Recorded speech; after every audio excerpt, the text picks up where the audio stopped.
Ang pangit eh. Isipin mo, naging polis ka, naging PNP chief ka pa, naging senador ka pa, kalbo ka pa, laki pa ng katawan mo.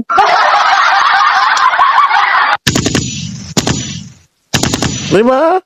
O, ang pangit tignan, Senador Bato, kasi lalo na ganyan ang si Senador Bato de la Rosa, nakaganyan pa naman niya ng tindig, tapos nakalabas yung dibdib. Parang laging stomach in, tapos laging naka-snappy, nakaganyan lang.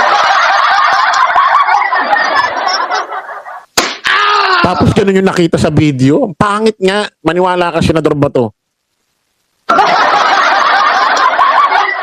Pati nga yung mga pulis, mga kamista mo, nakatawa sa'yo eh. Ano ba yan? Yun yung pinopoint ko, yung sinabi ni Ted. Tuloy natin. Mababa talaga ang dignidad mo noon dahil tumakbo ka eh. Pero mas mababa ang dignidad mo kung ito ay tanga na nagkakahuli. Sabi, walang kwalito, hindi ginagamit ang utak nito. Kasi naman, Ted, yung mga nagkikita, before that, I would like to tell those bashers na you are entitled to your own opinion. You are entitled to your own opinion. Pero pag kayo ang inalagay sa aking pinasadlakan ngayon, I don't think hindi nyo gagawin yung ginawa ko. I am sure of that.